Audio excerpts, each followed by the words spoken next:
Hello दोस्तों, आपका हार्दिक स्वागत है आपके अपने YouTube चैनल स्पिरिचुअल हब में। विदर्भ देश के राजा भीष्मक के 5 पुत्र और एक पुत्री थी। पुत्री का नाम रुक्मिणी था, जो समकालीन राजकुमारियों में सर्वाधिक सुंदर और सुशील थी। उससे विवाह करने के लिए अनेक राजा और राजकुमार आए दिन विदर्भ देश की राजधानी की यात्रा करते रहते थे।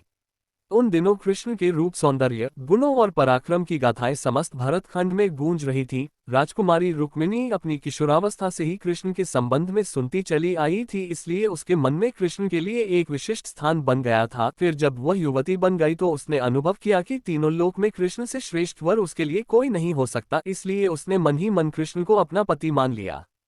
रुक्मिणी के पिता और माता भी चाहते थे कि उनकी पुत्री का विवाह कृष्ण के साथ हो, लेकिन रुक्मिणी के बड़े भाई रुक्मी की मित्रता शिशुपाल और जरासंध जैसे उन राजाओं के साथ थी जो कृष्ण को अपना सबसे बड़ा शत्रु मानते थे। उन राजाओं को कृष्ण के हाथों कई बार पराजय का सामना करना पड़ा था, फिर भी उनकी शत्रुता की आग बुझ नहीं पाई थी।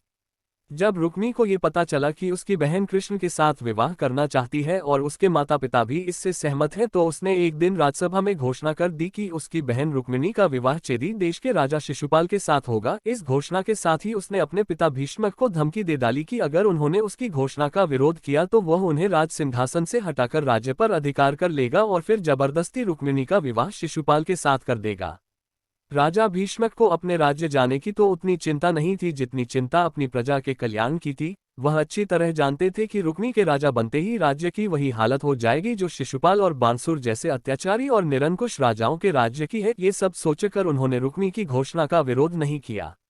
रुक्मी ने उसी समय कुल पुरोहित से विवाह की तिथि निश्चित कराई और शिशुपाल के पास संदेश भिजवा दिया कि वह अपने मित्र राजाओं को बारात में लेकर आए और राजकुमारी रुक्मिणी को विवाह कर ले जाए।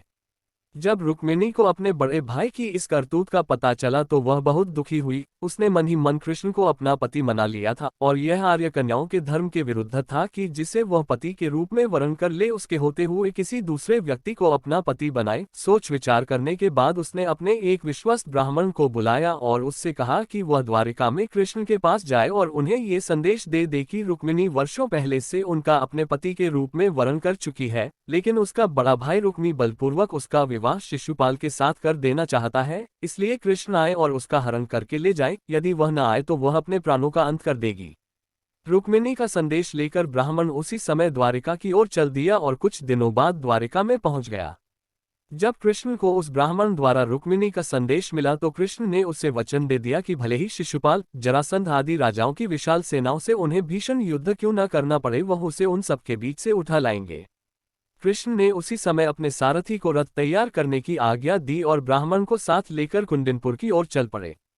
कृष्ण के जाते ही बलराम को उनके कुंडिनपुर जाने की सूचना मिल गई। उन्होंने यादवों की सेना की एक शक्तिशाली टुकड़ी को अपने साथ चलने का आदेश दिया और द्वारिका से इतनी तेजी से प्रस्थान किया कि वह भी सेना सहित कृष्ण के पीछे पीछे ही कुंडिनपुर पहुंच गए।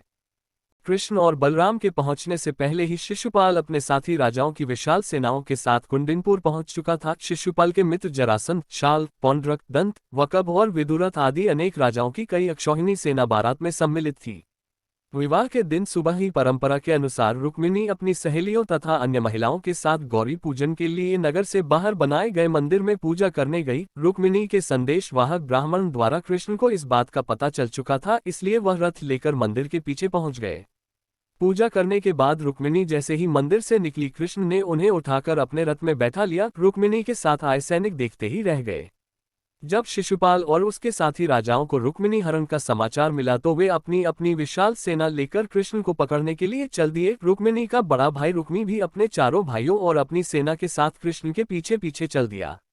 नगर से कुछ दूर निकलते ही यादवों की सेना दिखाई देने लगी। अपने पीछे आती हुई सेनाओं को देखते ही बलराम ने अपनी सेना को आदेश दिया कि आक्रमणकारी सेनाओं को खदेड़कर भगा दो। यादव सेना के सैनिकों ने पलटकर आक्रमणकारी सेनाओं की भीषण बाण वर्षा का उत्तर देना आरंभ कर दिया। देखते ही देखते भीषण संग्राम होने लगा। यदुवंशियों की थोड़ी सी सेना ने शिशुपाल, जरासंध और उनके साथी राजाओं की विशाल सेनाओं पर इतनी भयंकर बाण वर्षा की कि वे सिर पर पांव रखकर भागने लगी। अपनी सेनाओं का संहार होते और उन्हें भागते देख शिशुपाल और उसके साथी राजा भी अपने प्राण बचाकर भाग गए। शिशुपाल और उसके साथी राजाओं की सेनाओं को पीठ दिखाकर भागते देख रुक्मी के क्रोध की कोई सीमा न रही। वह अकेला ही कृष्ण का पीछा करने लगा।